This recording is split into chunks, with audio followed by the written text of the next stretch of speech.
John, you're muted.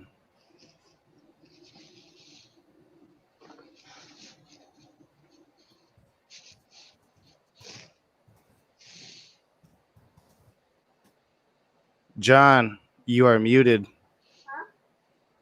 John, can you hear us? John, you are muted. And I can't unmute you. Yeah, well, so right. Anyway, See you guys. that was me giving you all that dead air there. So let me go back to the beginning. Were we all being quiet, waiting for John? Yeah. My lips were moving, but apparently nothing was coming out. I thought it was me. Because Knock had said, "Okay, I'm going to play the starting screen. Make sure I'm mute." And so I muted and forgot all about it. And I've been chattering, going on like a chatterbox. Nobody heard anything. All right. Let's penny drop. Oh, gosh. Take two. All right. Welcome to episode number 2 of the Women of Atheism Roundtable. We did this last month under the umbrella of my continuing series of John Learns New Stuff, but I've decided to make this a monthly feature in and of itself. There's a lot of strong female voices in our atheist community that I like hearing from, and we want to have their voices heard. And what I was pointing out that you didn't hear earlier was that next month, my co-host from the Apostate Alliance on Sundays, Faye the Most Gracious, Faye Rahman, she will be here for next month's episode, and we are going to have an entire panel of ex-Muslim women. Nice. And so, and as I said that you didn't hear also, that you're saying to yourself, well, this is the Women of Atheism Roundtable. What the heck are you doing there, John? Well, I'm just here to introduce the stream and to introduce the ladies, and then I'll be going backstage while they have their discussion. I will be interacting with the live chat, and I'll be screenshotting any questions you have for the panel, and then I'll come back at the end and we'll do audience questions.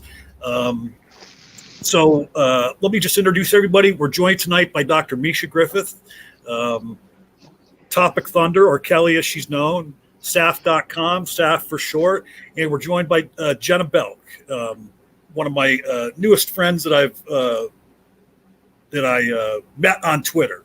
I'm meeting a lot of different atheists on Twitter nowadays. So at any rate, they've come up with a great topic. I'm going to throw it to Misha Griffith and let her explain what they're going to be talking about and let them take it from here. And I will see you at the end of the show for the audience questions. Thanks, John. Thank you, John.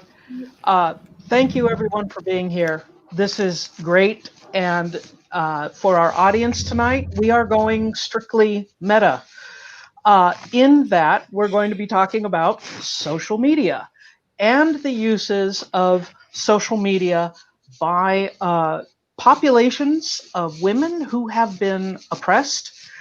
This is Saff's idea. She is working on her master's. And of course, when you get an academic to talk about their subject, we can all sit back and enjoy. That's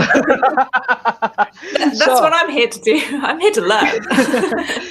So I would appreciate, Saff, if you could, because you can describe it better than I can. Yeah. Give us some idea about what you are working on. So my dissertation topic, my degree is in international journalism. So I'm looking at the relationship between the freedom of religion and freedom of the press in Islamic theocracies. And I picked Iran and Saudi Arabia as my examples. Saudi Arabia being one with very, very extreme tight control on the press. Iran being slightly freer of those in the Middle East. I'm doing this through the examples of women's rights movements. So how their stories are covered in their native countries' papers, how they use social media, and how we get our information in the US and UK, and how that influences what we report. My 2 examples I look at in Saudi Arabia, the case of Rahaf Mohammed, which was very, very interesting, as most of hers did rely on the use of social media. Without that, we probably would have never heard of her. Saudi Arabia and their sort of reporting on it. There's like no other 2 main papers I looked at that produced in English. They had no more than 10 articles between them. And most of them were opinion pieces where these journalists would be like, women in Canada face domestic violence. So if you leave Saudi Arabia to go there, this is what will happen to you. or it's a family issue and social media should never be involved, the Canadians shouldn't have been involved, and how that's going to affect relationships between Canada and Saudi Arabia, as Canada was quite vocal in criticizing the Saudi regime and their treatment of women. But yeah. But the idea. Oh, I'm Sorry, sorry, Misha, go ahead. Kelly. No, I'm just for a wondering, polite bunch. the idea that you're not, Saff, you're working with op-ed pieces mostly. Yeah. Yeah. And What does that signify? So in terms of Saudi Arabia, in one of the papers, it was mostly opinion-led pieces. So they'd comment on what had happened with her, saying it's more of a family issue. They did sort of criticize the government and how they handled it, but not outwardly. They didn't mention anything about her renouncing her faith in any of these articles. So in Saudi Arabia, the penalty for renouncing your faith is the death penalty. And they just sort of talked about how it was a family issue and it was the country should have done better for her and provide her with like the education and the support she could have had instead of letting her family get to her. But they have no real support for domestic violence victims. So it was a very weird mindset, especially because a lot of these opinion pieces were coming from women journalists, which was really striking to me. And then one Saudi paper had no opinion pieces, and it just put like the press statements out there, and that was it. It was purely the bare minimum of information. So it really signifies how much control they have over it, but also how little freedom the journalists actually have to comment on the issues. And that's a lot to do with their law. In their media charter, there's a certain way that they have to talk about women in the press and how they're guidelined to do that. It's a bit more extremely outlined in Iran's, like they can't talk anything negatively about Islam, nothing negatively about the supreme leader. They can't promote luxury and extravagant stuff like that. So because their guidelines are so tightened, there is no reporting on any of their women's rights protests, nothing on the White Wednesdays, nothing on Masih al-Najad. You can search on the English newspaper websites and there'll be nothing. It just doesn't exist. At the bare minimum, what I've got for women in terms of being reported in the media is the few women athletes. And in the month I was looking at September, there was a young girl who set herself on fire after facing arrest charges of entering a football stadium. And the only sort of news articles they said were that FIFA has told them that they have to let women come into the stadiums and how they're making changes about that. They addressed the girl by name once out of a handful of 6 articles on that. Then the rest are just like how they're giving women grants to promote their individual businesses, how they get more jobs. There is pretty much nothing else on it. So there's a certain image they're trying to construct of women in their country. Do we know that it's FIFA that's trying to create this image, or is it possible that they're afraid? So FIFA have been pushing them to. They released a statement saying that they must start to do this, but they acknowledge that it's going to take time in Iran for them to make those facilities. So they're saying they have to do it, but they're not actively getting involved really. So it's up to Iran to make these tickets available to all women, not just select groups, and making the facilities in the stadiums, so like bathrooms, areas, or whether they want to have it segregated. One of their reasonings was like they don't want women in the stadiums because of the foul language and football hooliganism. They didn't want women to be around that. Wow. So, Saff, I have to ask, and this is just as a sort of personal thing for me, but when you chose this as the topic of your dissertation, I suppose is the correct term, did you receive any pushback on the topic from faculty or anyone about it? I'm just curious because you know what the West can be like. Not really. One of my lecturers, because I was going to do 3 countries, he was just like, no, you need to narrow it down, pick like one example. And my lecturer, she her sort of focus is women in the media, and she's like been campaigning to get more women in journalism in the UK. So that's part of what she does. So she's been really, really helpful in this, and she's very encouraging. The only thing I found with when I was talking about in relation to Pakistan, as that was going to be my 3rd country, but word limits and stuff, there was a member of my class who was from Pakistan, and trying to talk to him about these issues as he was a male who did work in journalism. He was like, it's fine for atheists out there. And I'm like, we got into a few debates about it because it's not. In reality, I was like, if I go back to that country, it's not safe for me. I have friends out there who it's not safe for them to be who they are. And it's a very like, I remember him showing me once an Instagram account of one of their like influencers or like socialites, whatever, saying, "Oh, look, she's wearing jeans. It's okay." And I'm like, but it's not. They live over the summers for women in that country. So it's a very like.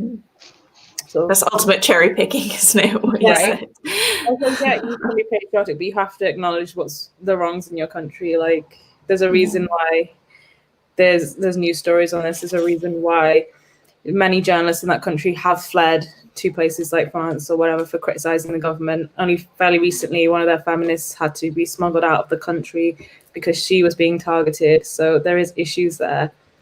But is there anything that we can do? Nothing. I don't think there's anything particularly we can do apart from raising awareness of it. I mean, this weekend on the 22nd, a few ex-Muslim organizations have come together to create the first International Apostasy Day on the 22nd of August. There's a petition out there and there's more information on that, and we're basically going to try and share everything and sort of flood it with that, because we haven't had a day, and I feel like we need more than just sort of talking about individuals, and need to celebrate the whole day as one. So that'll be a really good day just to plug the social media with the information and get these things trending so somebody acknowledges it at least. Just as a sidebar, how this is so silly.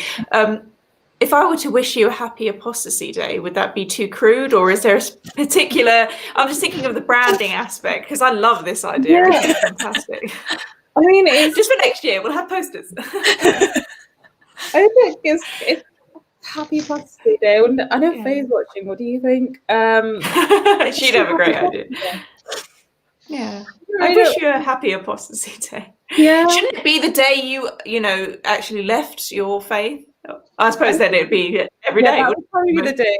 Yeah, I mean, I don't remember the exact date, but it was so when I left in terms of like telling my family, it was like May, and then publicly leaving was September last year. So that's soon. Okay. There are so many interesting what's the term I'm looking for? Just influences on what's going on with these stories you're telling, as far as journalism, as far as politicians, as far as theological ideas, and then of course my field, technology.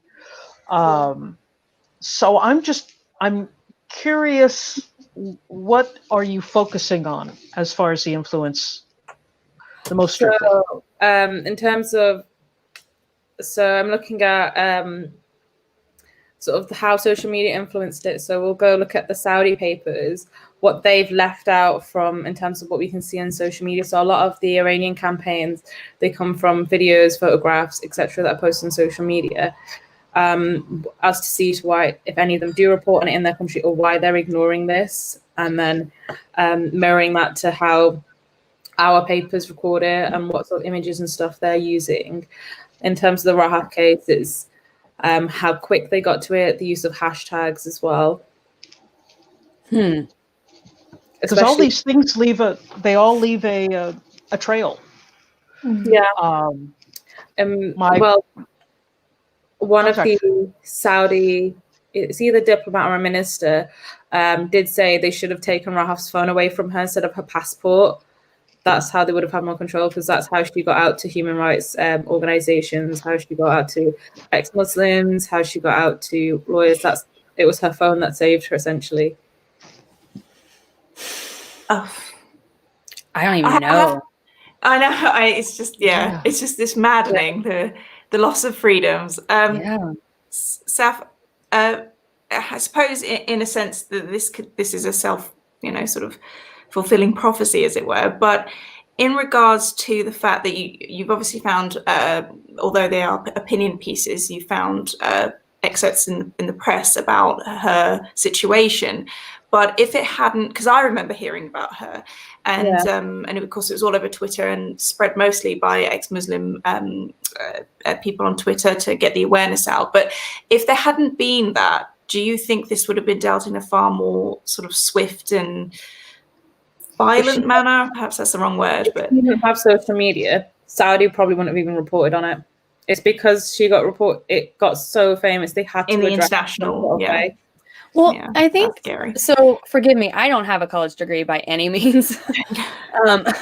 I'm just learning about all these different things, and it's interesting to me when we look at the evolution of the internet and then social media, and it just seems like social media is like a major catalyst of exposure. You know what I mean? Like, it's not just, the information is out there. The information has been there for about 30, 40 years almost.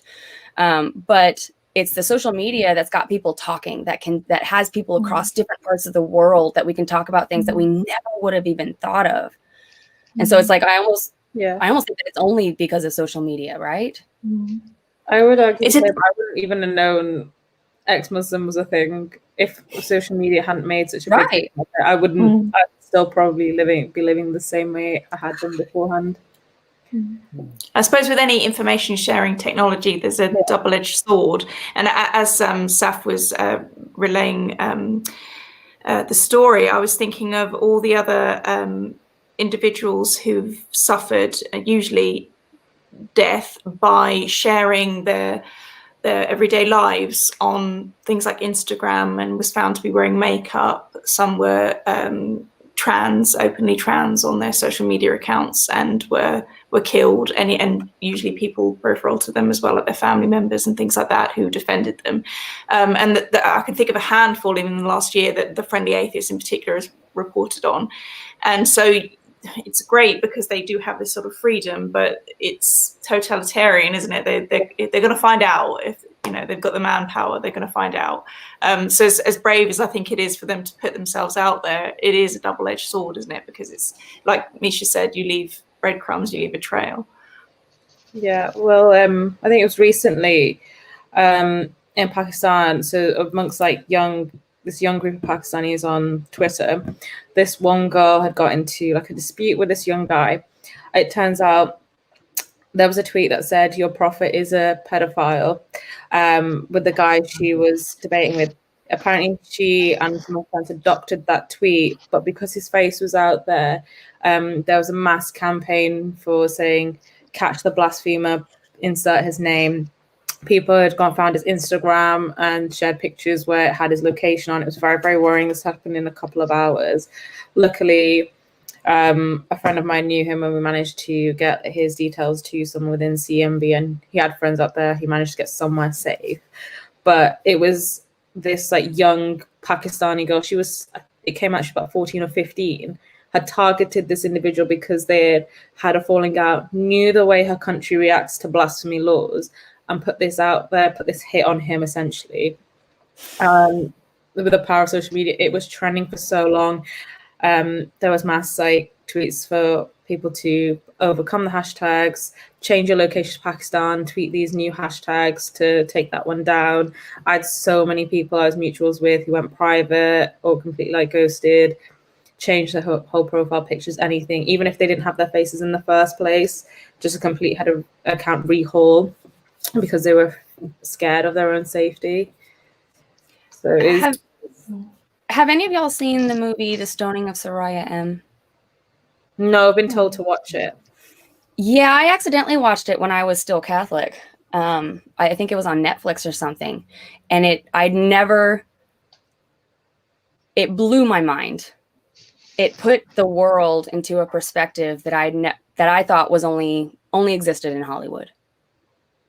The fact that it's a true story, it's based on real events. I'm getting chills just remembering how it ends. It's very motivating. And I think the message of it was basically this, share what's happening, because when people that can do something with it. They can turn it into a narrative that more people can relate to. You know, they can spark some emotion from people that would otherwise just be sitting idle. You know, movies like that, talking about it on like this, you know, I think that that's, like you said, that's the best way to help. But yeah, I think as well, making Muslims more aware of these sort of laws, because before I left Islam, so I was trying to find my way back, found out about the ex-Muslim community, found out about apostasy laws, blasphemy laws, and then that's what terrified me more, that this sort of existed. I don't think a lot of people either know about them, or it's not really talked about in our communities. And I don't think, again, a lot of Muslims realize that these blasphemy apostasy laws affect them too. If you want to change from the state's version of Islam to a different version you want to practice, maybe a more lax version, you can come under that apostasy law. You come under that blasphemy law. You're affected in the same way ex-Muslims are faced. right, And when you're dealing with extremes. yeah, Jeez. My question is, obviously Saudi Arabia and Iran do not have the infrastructure that China has to do the kind of blocking and washing of the media, so that people are only getting fed a particular quality of narrative. What kind of processes are they using in Iran and Saudi Arabia? And are American companies like Google helping them out? That reminds me, actually, I think, was it last year or the year before, there was a big hoo-ha, as we say in the UK, about, I think it was an Apple app that allowed for the identification of people, but it was something to do with almost like keep your eye on the female members of your family, something like that. Obviously it had a snappier name, but something like that. And I think Apple or Google, it might have been a Google app, was sort of really roped over the coals about it, and then everything went quiet. So I don't know if they pulled their support or something like that, but yes, that's just reminded me about that. It wouldn't surprise me. I mean, they probably change their ethics depending on the country. I mean, I don't know whether it's through Apple or Google or whoever, but they do use an app in Saudi Arabia, how they track their sort of women members of their family. It came out, it was called Absha. It was a very small article, I think it's by Business Insider. And essentially what it does, it came about especially with the passport issue. So when that was stated, they were like, oh, women can get passports, they can travel. It was under the guidelines that their male guardian would be notified. So it was under like an Arabic hashtag. And it was one woman who was told her dad received a text that she would apply for a passport, and he'd originally not allowed her to, and that put sort of her life at risk. So these laws really only benefit women whose parents are like, yes, you can travel. It's just something for you to do rather than the dad having to do it themselves. Right. So it's a really small minority of women in the country. Saff, I wonder if you know, in regards to blasphemy laws in particular, because there's been quite a few high-profile people being sentenced recently, but is it just, I don't think it's just theocracies that seem to have quite a handle on that. There's been quite a few countries that are technically, that aren't technically theocracies that really push for this. And I just, it just seems odd what's happening there. I think I was reading a while back, I think it was last year's Humanists International Freedom of Thought report, and they were putting places like Ireland and some places in the European Union only just repealing their old blasphemy laws. So whether they're active or not is very different, but pretty much every country still has them. It's just the process of repealing them. I think New Zealand repealed those as well. Yeah. Yeah, but, I suppose we've got laws on the books in the UK that are ridiculous, like you can't ride a horse backwards on a Sunday in London. So technically law is a loose term, but regularly enforced, I should say, and bigger as well. To a country where they're having like an increase of like a religious conservative resurgence, and they think, oh, these laws exist, raise a bit more awareness and wanting to implement them, then you're getting more blasphemy cases. So it can be affected by something as simple as a party change or more extremist heading, right? as from how I'm understanding, as long as it still exists there, if there's a big enough support behind it, you can sort of get it implemented. It's just a matter of we need to get rid of them completely for them not to be used at all, because they end up being used not that blasphemy should be criminalized anyway, but in the most cases over petty disagreements. So if someone gets in an argument with someone, and especially if it becomes between a religious minority and then a religious majority individual, they know they can use that, and that will get that person out of their way, essentially. I'm sorry, Saff, I can't see anybody ever using the legal system to their own advantage. It's just not something I can imagine, especially religious people. I'm sorry, that was very vague. I'm sorry.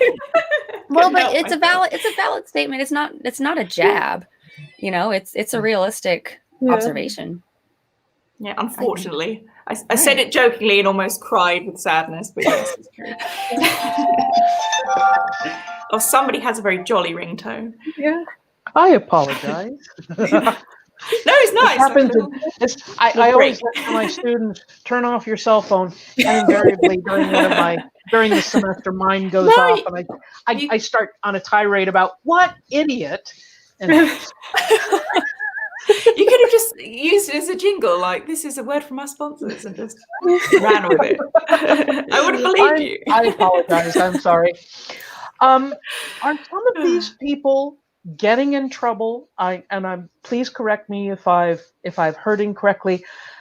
Only because they're receiving some of this information, not because they're actually creating it themselves. Has this been an issue? Sorry, can you say that again? I just misheard. Oh no, I'm asking. Have people in Saudi Arabia or Iran gotten into trouble, into hot water, because they have, inadvertently received information over the internet?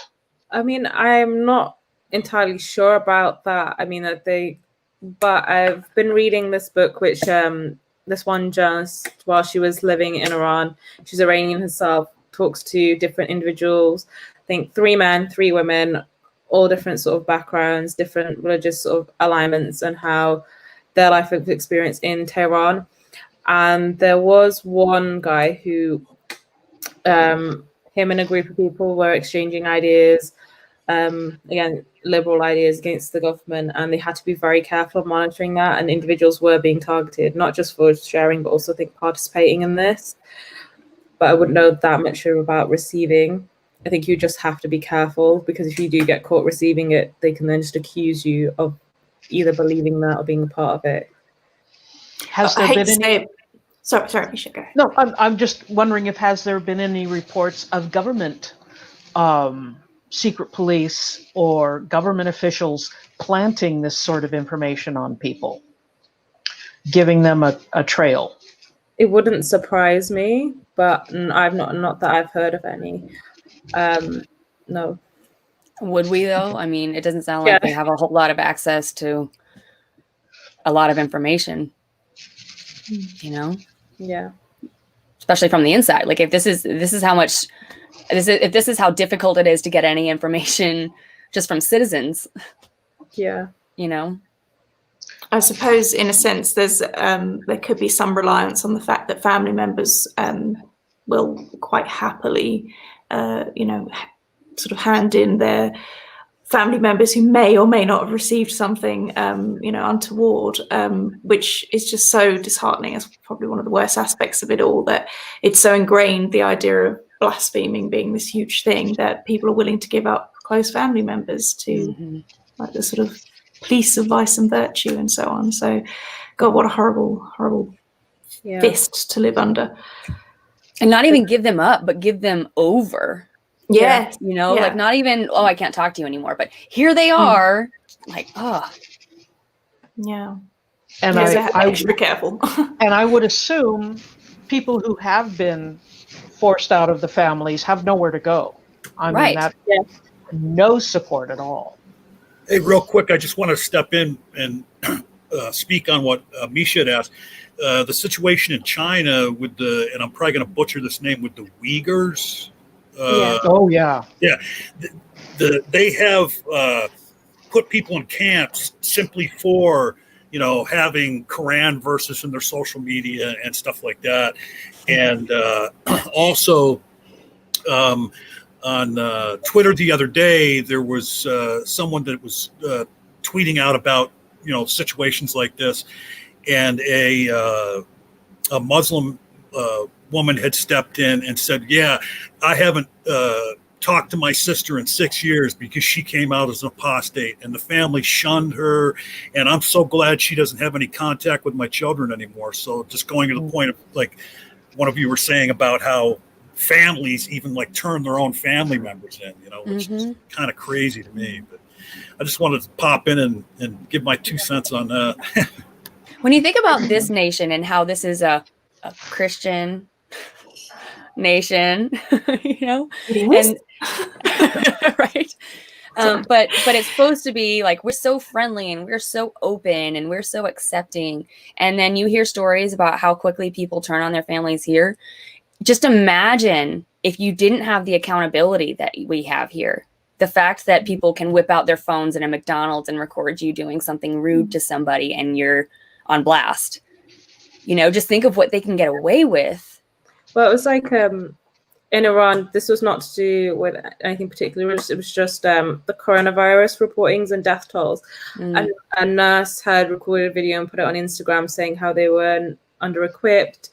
And he was taken in by the sort of ministry and they questioned him. They let him go eventually because he's a nurse, they're probably going to need him. But there were other videos of someone who filmed the holy city, and it showed more dead bodies than what the government were reporting. That individual was found, that video was taken down, and they were dealt with. And they basically put a statement out there: anyone reporting anything against the government or not in line with sort of the government numbers, you will be watched after. Individuals were told to take their social media accounts down. These were journalists being told to do that just because they wanted accurate figures on what the death toll in their country. It's ridiculous. What's the point of being a journalist in these countries? Here's what you're allowed to report on. That's what I found when I was reading, like doing my research, reading the laws. You can't really be a journalist in those countries without being a mouthpiece to the regime. And when you do criticize, there's a limit that you can get away with. And then when you do, you're forced into exile. Like Marcia al-Najjar, she wasn't initially for her women's rights work. It was to do with government corruption, what she reported on. And then she eventually left because it was not safe for her. And then she does all of her work from the US now. Almost seems like they're discouraging you from being journalists. Yeah. Yeah, well, why even have them? Yeah, but getting more to other ideas about what the internet can do and what it has been successful in doing in other countries. Have they been able to use social media to learn about gynecological issues that they possibly would not hear from? Has that been an avenue that's been available to them? I guess I would say so, as long as there is like a wealth of information out there, and especially I guess it connects more women with each other to talk about these issues. Because when you come from sort of like a Muslim background, I came from a pretty liberal one. There wasn't much women's health really talked about, apart from, you get your period, this is how you deal with it. There was no real sex education apart from I got that in school and any sort of issues like that. And then more so was when I went to university, and one of my friends, she was quite open with it. So I learned a lot more on how to like look after myself and stuff like that. Other than I worry that, again, I probably would have had the talk, but it would have been like a couple of weeks before I got married. Because we don't talk about those things in our community.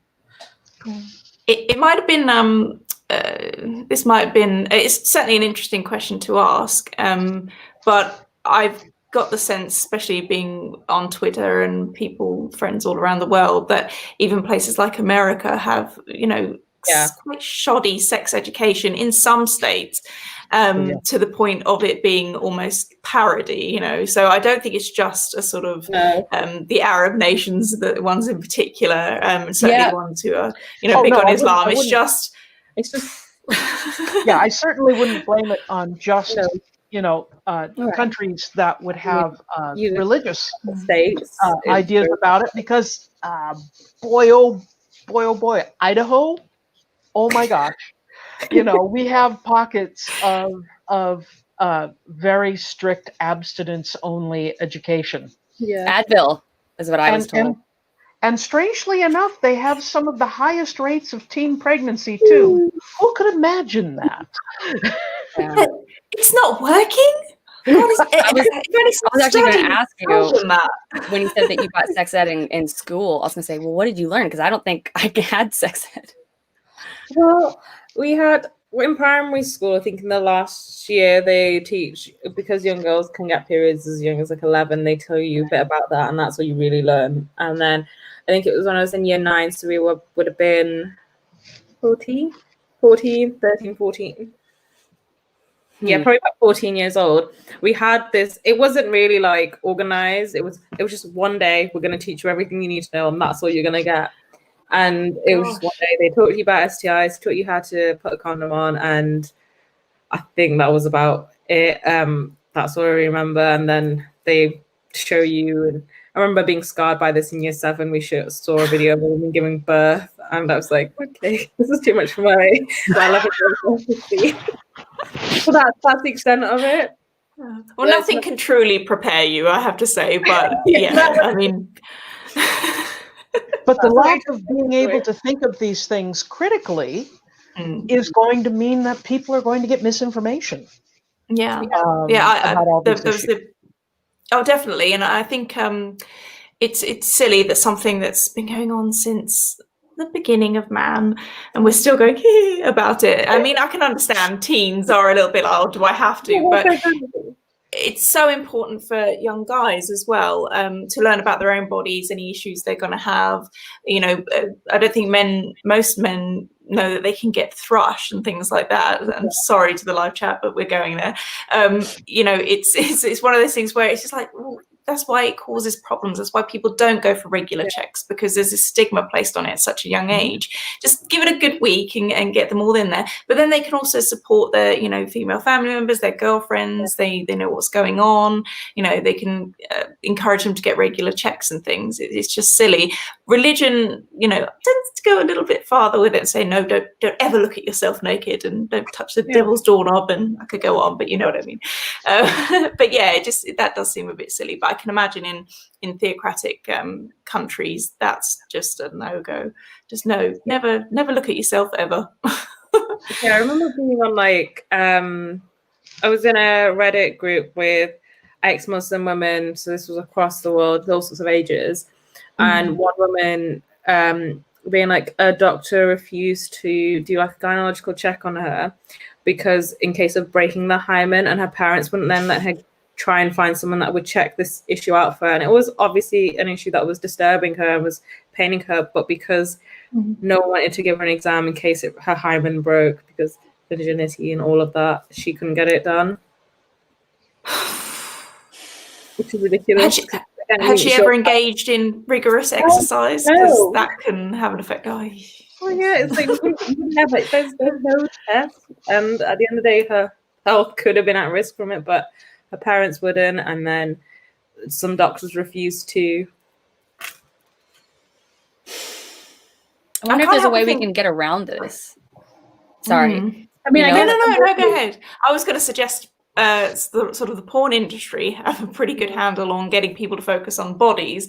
If only they had sort of the same sort of push to sort of say, well, you enjoy all the fun stuff, but do you know how this works? And this you have a look.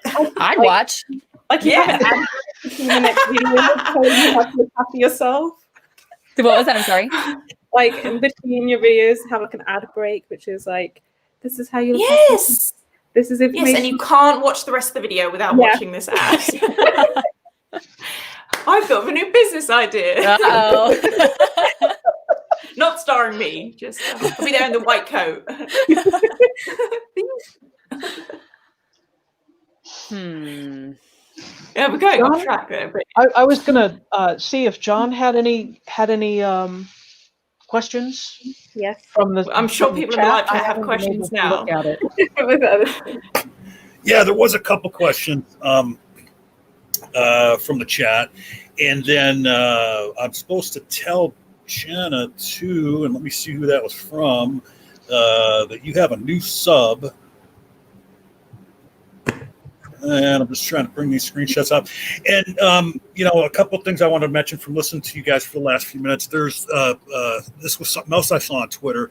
I seem to get most of my news from Twitter nowadays, when people link the stories and stuff. But there's this fundraiser going on for a nation in Africa, or maybe more than one nation in Africa, where they are trying to supply young women over in Africa with the means to make their own sanitary pads. And, because that's, I guess, going astray as far as like you were talking about the lack of education about, what's going to happen to these young ladies as they move on in life and they don't have access to the sanitary pads. So Right. I will try and link that in the video description because it's a very good cause that people should look at. The other thing I wanted to touch base on is Kelly, the devil's doorknob. don't blame me. That's Twitter. Okay. I learned that on Twitter from one of you degenerates. No, I'm sure it's some sort of thread, and I think Shannon Q was on there somewhere, and all these. Somebody had quoted a very avid Christian about not to, say hello to yourself, as it were. So and then just all these sorts of idioms were coming out. It was fantastic. It was a very creative evening. Well, and actually, that sounds very British, the devil's doorknob. Yeah. And So polite. something else you had mentioned, I got to bring up on the Apostate Alliance several weeks ago, we had Nikki Graham, Australian ex-Muslim, on, and she was talking about how when she was in school, they wouldn't allow them to run. You brought up strenuous exercise because that could break their hymen, and then they would get into trouble or something. And I said, well, I don't know, like break your hymen from running. I mean, there would have to have been a mishap handing the baton off if that were the case. But, at any rate, that was my bad joke of the day. So, yeah, Leo Phileas said to let Jenna know she has a new subscriber. So, Oh, thank you. and that brings up the point that in the video description is everybody's information, their YouTube channels, their Twitter handles. And after we get done here, there's some more links that Jenna sent me that I'm going to put in there for you. And there's a question that the Rage asked, what differences do each of the panelists see in regards to women in general, as well in terms of being atheists in the community we have here online? We should have expected that question. No offense. Well, should we go round the screen? So if Misha wants to Sure. Wait, so where? You want me to reread the Misha, would you question? like to go first? Yeah. Sure. What was the question? I'm not quite sure what he's wanting from us. It's just Well- some experience. Our experiences, or As a just- woman atheist. Yeah.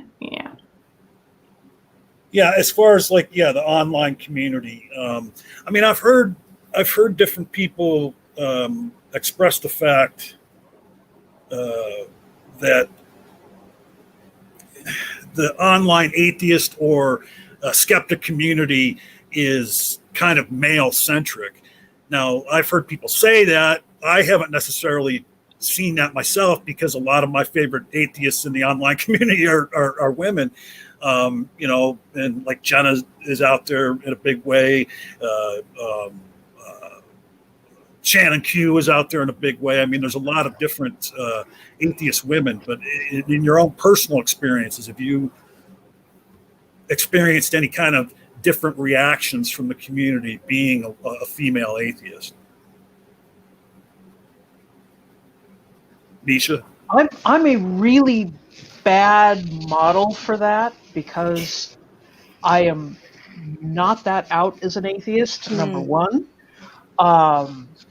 I have been told by people as I've been searching for full-time work in community colleges that I should go through and scrub my social media because there are simply too many people on my social media who have the word atheist in their name. And I have a sneaky suspicion that I have lost out on a job. Because I had found out that the people hiring were very dedicated Christians. Did you want that I job? can't prove that.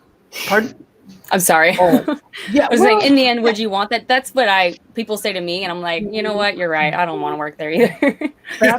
that's the idea. Do we really want to work under that sort of situation?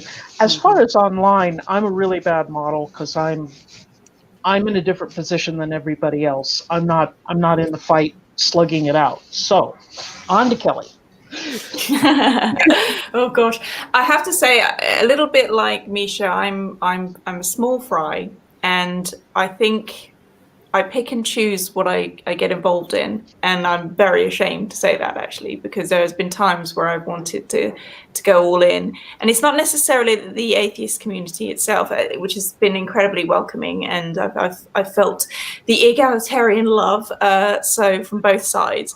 But I do know that I don't, like I said, I don't think it would come from fellow atheists, but I think theists in particular use, if anything, Jen Aldrich's experience the other day with Mr. Atheist.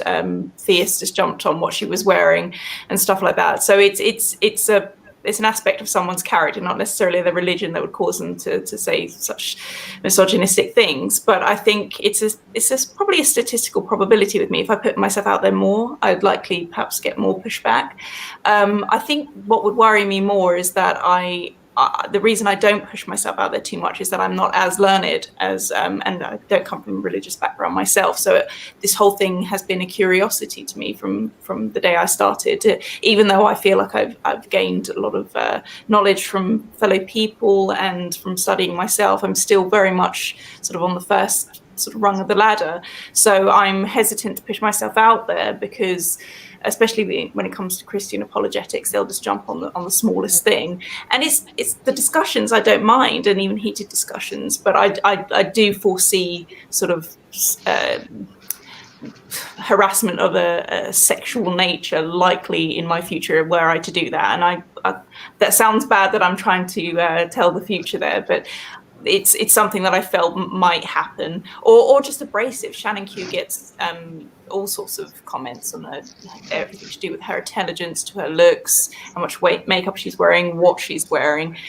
So I think you're right, John. I think it's the fact that she's quite a big fish in this atheist economy. Yeah, and that has always disturbed me. And when I met Faye and other ex-Muslim women, they get trounced on social media. I mean, and these Muslim gentlemen especially, they're not afraid to go on social media and say the most horrible sexualized things, which, and I don't see them going at atheist men in the same fashion. No. Saff, what are your thoughts on this? So mine's a bit different. I'm probably one of the smaller ex-Muslim accounts, I guess. Originally, when I first started talking about it a lot more, that's when everyone sort of hounded on me. And it tended to be, again, it was men, Muslim men. And a lot would, it would just be quite aggressive. It was just more demeaning to women in general, not directly me. I've had individuals that have called me mentally ill several times. A lot of it has come from not just ex-Muslim issues, but a lot when I talk in support for LGBT individuals. So this is LGBT Muslims as well, because a lot of my friends that I've made through social media are Muslim, because I don't really have many Muslim friends. I lost 2 of them because of this. So these individuals would be messaging me saying, someone's been saying this, and I just put in a word being like, this is not okay. In terms of like similar to what Kelly said, I've stayed silent on a lot of things, mostly because I don't like to get involved with things, because if it gets quite intense, I have quite bad anxiety, so it would stress me out. I'd be constantly checking. It's just not good for me that way. And then it happened within my own community, and then the backlash from that I got individually when I was just asking a few questions, because I was shocked at the sort of response to the message that was being put out. I then got like hounded with stuff. I've had accounts I've never even interacted with, but were associated with the person in question, block me. I've been told that I've been branded a mean girl when I asked a question, and it was a very hard time. And this happened all during lockdown. I was having like personal issues at home. I just took a massive step back from the ex-Muslim community, and I still do. Like, I'm ex-Muslim, I'll talk about these issues, but I'm not gonna be too much getting involved with other personalities or individuals. At the end of the day, like, I will work with individuals. I will work with CMB. I've worked with humanists still. I'll do these sort of things, but I can't have that on my entire social media, because it is so draining if that's all you're tweeting about, due to the backlash you get from Muslim community, other ex-Muslims if you don't agree with them, etc., etc. Like, I just couldn't deal with that on a mental health level, so I just drew back. Now, all I've been recently tweeting about is a bit about Apostasy Day and how the progress of my dissertation is going, because it's a very stressful time at the moment, and I want to help how I can, but I've got to prioritize my own mental health first as well. And what does CEMB stand for again? Council of Ex-Muslims of Britain. And Jenna, your thoughts on this? I'm noticing that all of y'all said that you're little. I don't think you're little.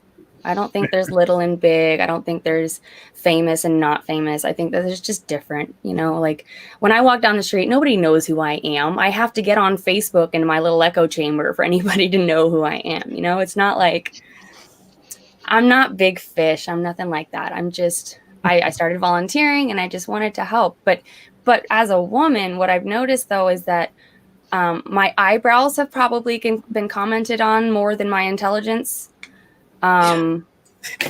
Whether it's positive or negative, like people tell me not to do my eyebrows this way. People tell me they're I don't know, my eyebrows. Or people assume that if Matt and I get along, or if I'm on there with a male, which I usually am, that we're sleeping together. Why would it matter if you were? And also, don't they realize because it looks like I'm sleeping my way to the top. Because why else would I be here unless I was giving blowjobs out? So yeah, there's just a lot of assumptions. I laugh, but it's like the assumption that like we make a lot of money off this. I make $200 a month off of this now. The first year that I did this, I made $0, and like $200 a month still isn't. It's not enough to live off. Most people don't make enough to live off. Right. I'll be complaining about like how I've spent too much money, or how like having to take extra shifts. We're not rich. People assume this. But also on the other side though is that I get some people that approach me and they're terrified of me. They think that I'm going to jump down their throats. They think that I'm going to assume that they're just ageist, or they're just anti-feminist, or they assume that I'm going to assume all these things about them. And I just want to say that as Jenna Belk, I've learned that there is absolutely no use in assuming. There used to be, that's why we do it, when we didn't really understand how the world worked and we had to guess. We don't really have to guess too much anymore for the most part. If you know where you are and you're I don't know, just ask questions. Just I don't know. One thing I've learned from the atheist experience in particular is it's great to watch you all break down these terrible theistic arguments. And I've never seen one that I thought, gosh, that's really interesting. You all break them down so beautifully. But it's an experiential thing as well. You know, you've all got something to bring to the table, either from being religious or perhaps having always been atheist, depending on who's doing the show. So it's not necessarily just an intelligence level thing. You have to have a PhD in this, or you have to, you know, study theology. You're talking to people on a human, regular level, just the man on the street. So why do you need credentials? Of course, as soon as you say something somebody doesn't like, of course they bring that up. But it's a human experience, isn't it? The having a religion, perhaps leaving it, being pushed out, however you want to say, just seems odd to me that people sort of bring up, you know, sort of boobs and eyebrows in it. I mean, that's a culture that we live in. You know, that's when we look at a woman in Hollywood, what do we talk about? Yeah. You know, so I mean, it's the same thing, but when I thought, okay, so if you think about how much religion is taught, this is how this works, and this is how you know that. And so as an ex-religious person, I assumed that they'd learned all this stuff that they're talking about on AXP, like there were classes or there was a book, right? So I went there asking for this book that was going to tell me how to be an atheist. And then they're like, yep, nope, there's just, you know, figure it out. Oh, okay. So that's kind of how the world actually works. Like, you don't normally come into the world with stone tablets. You know, normally you come in the world and you try to figure out how it works. And so you don't have to have been well versed in definitions of fallacies to be an atheist. You just have to have lost your belief in a God. And so I think that's why I think, not to have a big head or anything, but I think it's important that I'm on there is because I'm just your average Joe. I don't have a college degree. I haven't been doing this as long as Matt. I'm a relatively new atheist. I haven't even been an atheist for 2 years yet. And, you know, I just wish that we could create a world where none of this matters, that we could all just talk about things that we like instead, you know, like, what do you like to do on Fridays? I think they call that a social life, don't they? It's just not a social media life. I mean, but here we are, you know, it is what it is. And I'm just trying to be the change that I want to see in the world. That's all I'm trying to do. We have so many opportunities that are not available to so many people. Yeah, I'm so lucky. Oh yeah. My God, I know. Well, I mean, and to add to that, like I've been an atheist for 20 years, right around 35. Well, I can't pick a day. Like I think Saff was saying, she can't point to the day she became an atheist. It's a night of ringtones. I'm going to let mine go off. But Star Wars or something? Yeah. I don't know if I would be an atheist today had I been born in one of these countries you guys were talking about before. You know, if I'd been born in Saudi Arabia, if I'd been born, you know, in Pakistan or China or you know, because you're so influenced by the environment you grow up in. When I left Christianity, I didn't have anybody, you know, whispering in my ear, "Oh, you better not do that." You know, you're gonna, you know, it's just I can't even imagine, you know, like living in one of these countries where if you are an apostate, if you are a gay person, they'll kill you. I mean, so we kind of have a, you know, I always say atheists like to talk in this country about how they're treated as atheists by Christians and other religious people, but we really haven't experienced, you know, the horrible hatred that apostates in some of these other countries experience. It's just it's insane. Some people have, I would say that, and I don't think that that's necessarily what's in the media.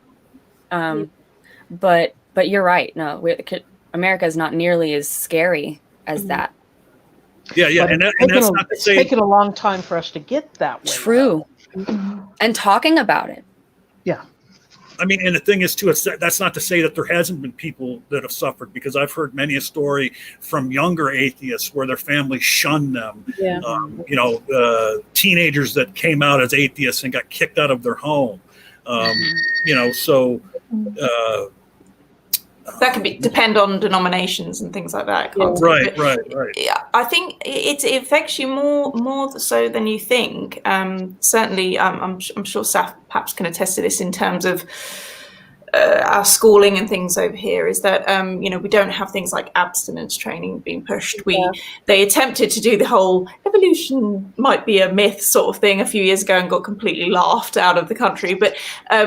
We don't you have quite certain laws. You have, statutes of the 10 Commandments outside certain buildings and things like that. So it's more ingrained. It might not seem as sort of crazy as perhaps more theocratic nations, but it's definitely there. I mean, I could, no doubt, if I was to visit somewhere like Texas, I remember Stephen and Rachel and Alex saying when they came to Faithless Forum, saying that there was churches everywhere, and here they're a matter of curiosity. I mean, they're open on a Sunday, but they're just pretty buildings. But there, it's big business. It's you don't go, then hellfire.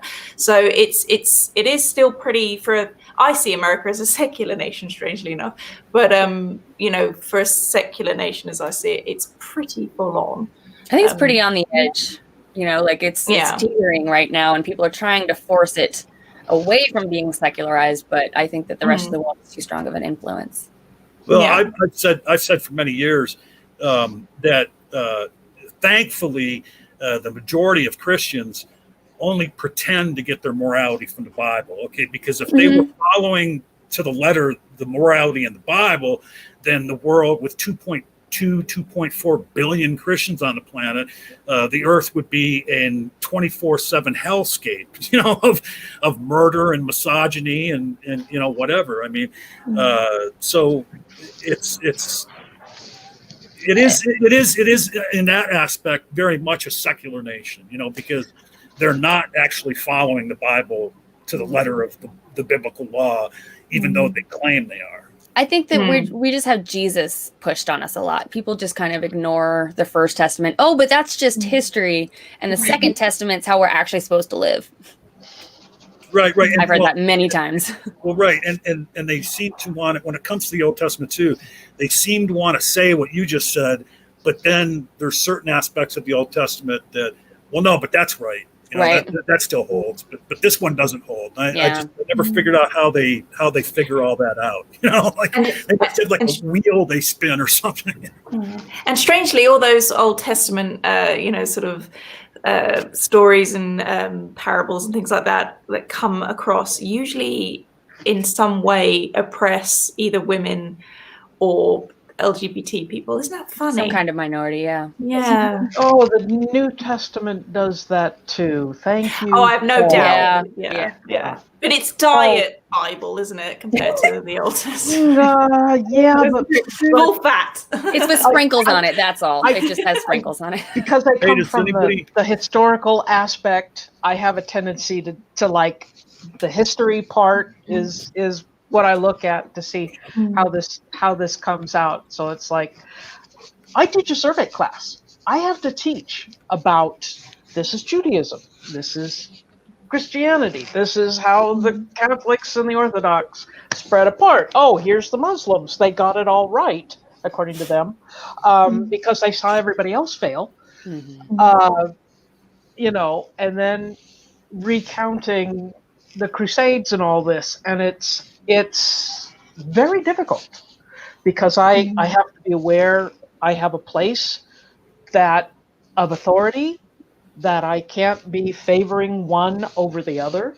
I'm just I have to allow my students what I call the freedom of conscience, that to put in the First Amendment, the freedom of religion implies religion, as opposed to religion or no, it's freedom within a religious sphere. And I wish it had been stated freedom of conscience, so that we could all follow our own paths.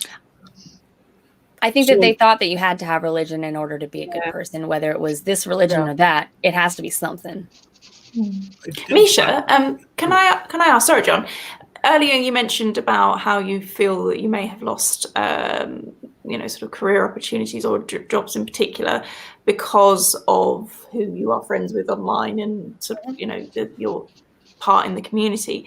Obviously, I don't know the American legal system very well, but I'm assuming there's pretty standard law when it comes to vocations and occupations and things where you're not allowed to be discriminated against because of your religion. Oh, absolutely. Because of sex, because of religion, because of a whole list of things. However, when they hire, they never tell you why they do not hire you. Right. Okay. Were they It just seems odd.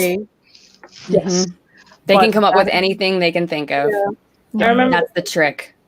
I just think irreligion. I think irreligion should be part of that. I have seen human resources people who schedule interviews with potential employees, and they watch out the window where the potential hiree is parking because they want to see the condition of the car. And if the car is dirty or is in poor repair, that guy's out. So as I grew up, I learned about how the world was going to be. And when you go have an interview, make sure that you let the interviewer talk about themselves, because otherwise you won't have a good interview. And then when I started working as a manager at a Wendy's, I was trying to do interviews, and I had 3 applications in front of me, not even resumes, applications in front of me. And one had said that this guy had just gotten out of jail. And so we didn't interview him. Were we going to say that? Were we going to tell anybody that? But it's Wendy's. That's what kind of got to me after that. I was like, but he can't even get a job at Wendy's. Yeah. One of my lecturers at undergrad, I did American studies then, and his wife was British, and when they were going over to stay and live in America for a while, she was a teacher. And he was telling us how she had to pretend to be religious. So she got asked a question, in an interview, what church do you go to? And she just said her husband's church. But that was an interview question she had to answer. Yeah. I'm not surprised. So there's a question now from the live chat from Leah Filius. And I guess Jay Spatchcock had asked this earlier and I missed it. But they want me to ask Jenna, what finally brought you over to atheism?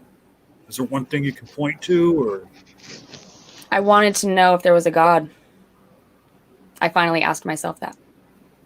Oh, okay.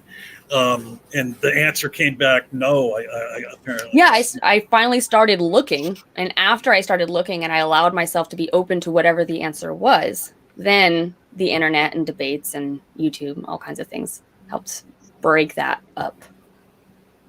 Yeah, you're talking about like the discrimination in job interviews and stuff like that. Like, look what happened with, I think it was last year or maybe the year before, Aaron Ra tried to run for office, Texas congressman, I believe it was. He was trying to run for, and he really didn't have a chance because, he doesn't look like a Texan.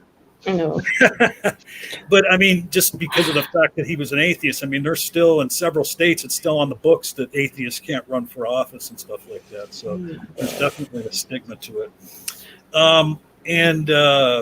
So I think that maybe we have kind of come to a close on this discussion. I think we're going to take a few minutes here and let folks tell the audience about themselves and anything they have coming up.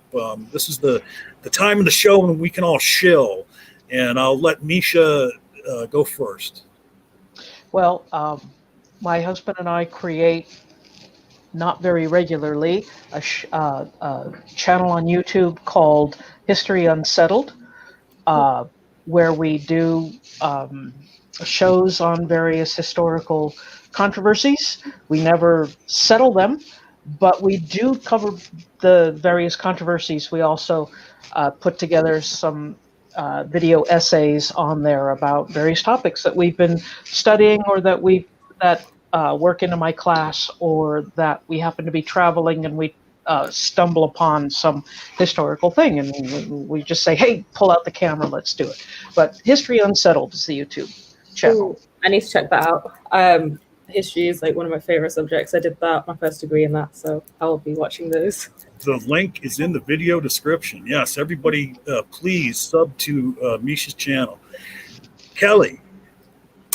Well, usually I say head on over to my channel Topic Thunder, but I'm actually changing my route to Stoic Thunder. Ingenious renaming, no? Nice. It's actually a whole new channel. I will be keeping Topic Thunder up, but yes, I feel like what I said earlier about, you know, sort of not having the courage sometimes to speak up about certain things. I have been getting more into Stoic philosophy and applying it to activism and things like that. So that shall be a problem no longer for me, hopefully, thanks to Marcus Aurelius and Epictetus and all those other, you know, Mediterranean ancient guys. So Stoic Thunder is my new channel, and it'll be a podcast audio sort of thing. So sorry, you won't get to see my my clown makeup, which I'm sure will offend someone in the live chat. But yes, so that's my new channel. I literally have 0 subscribers. I created it today, so go on over there if you'd like. You just created it today. Oh, yeah. okay. Well, I've been recording all week the episodes, Right. and I thought I'd better create the channel to pop them on. Oh, that's but it'll be exciting. on Spotify and Anchor and all those. Sorts I'm of going to be things as first. Nobody can beat me. well. Oh my Oh. God! No way. Oh, she's already. I was going to say, make sure and DM me that link and you're saying it's That's what tonight was all about, darlings. Marketing. Well, and so I will make sure and get your new link in the description as well. Oh yes, I'm sorry. Yes, I should have told you beforehand. But I Yeah, mean, the I still may create content on the other one. It's just I Right. think that's where my strengths are going to lie, and where I'm going to. My previous channel, I deliberately didn't try to grow it. When people subscribed, I didn't jump on it because I didn't feel maybe that it wasn't the way I was going to get my thoughts across. It started off great, but I think Stoicism and talking about that can be a great lead into what I want to do. So yeah. Well, and definitely go on and check out Topic Thunder as well, because there's a library of content over there that is still very, very good. Although she deleted my favorite video that she ever did, I just found out before the show today. I won't mention what it was. But, It was it's just bordering on kinky, wasn't it? and Saff. Yeah, so at the moment, I'm really focusing on my uni work, but I've started an Instagram page and a Twitter page for my blog. It's all under the Amber Journals. Very simple to help find it. On the Instagram and Twitter, it's mainly through infographics, so it's little images with sort of breakdowns of what the main articles I've written about, and then the comments has a little bit more of a description. It's trying to make it a little bit more accessible, a little bit shorter, so people see those short snippets and then go and read the extra stuff. I have a speaking event coming up in October, which will be online. I don't know if I can talk about it properly yet. But once I do, I'll let you all know. It's really exciting. That's pretty much it for now. Just seeing how things go once I graduate and trying to find a job. So if anybody wants to hire me. So this has been marketing for you as well. And last but not least, Jenna. So I actually kind of have a lot going on. There's an academic conference coming up in a couple weeks. I think it's the first weekend of September, where I'm going to be doing a virtual presentation on religious harm. I am not an academic yet, so I'm not teaching people. I'm just sharing an experience, and I think that there will be professors and more academic people there to answer questions. I have a new show starting again in a couple weeks on Sundays at 11 o'clock in the morning. Ethan Michael and I will be doing a talk show. I don't know if y'all have ever heard of Ethan Michael. He's your friendly neighborhood atheist, and he's just a wonderful, bubbly, friendly person. I think our personalities we vibe really well together, and people reach out asking us for advice on things that we've been through and that we think that we've come through well. So we're going to be clear that we're not therapists, but we're here to just share experiences and offer advice to anybody that needs it. because we tend to answer a lot of the same questions over and over. So it'd be more helpful to do it on camera. I have Atheist Stasis. That's my show that I started right after AXP because I found out how little I knew about the world and how much I had to relook at, and also how much of a fire I had under my ass and this passion. And I was like, I just want to know everything. So I'm just random people that know a lot about a subject or are passionate about a subject. I want their perspective, whether they have a PhD or not. I'm learning on air. And I lost my day job because of COVID. I was an independent contractor, so we're, the first to go. So I am looking for part-time work so that I can keep doing this. But like I mentioned earlier, I'm not making very much just yet. So I am going to start doing live streams on Monday through Thursday mornings for 30 minutes to do a mental health check-in, because I have CPTSD. That's something I'm pretty open about. And that's probably going to be pretty embarrassing pretty quickly, but it'll be very raw and very honest. Also, one more thing, I'm going to start doing live streams on Fridays at 3 p.m. Where I'm going to do kind of like a Bob Ross thing, only instead of friendly trees, it'll be friendly colors, where I'm just going to be painting abstract and just doing that live and hanging out. So if anybody wants to donate to me, I have 2 Patreons. I'm trying to switch over to the new one that is patreon.com/the Jenna Belk. So that's the one that I'm trying to build. But if you're donating to the old one, thank you. If you want to donate to the old one, you can. But I appreciate anything and everything, whether you talk about it or donate anything.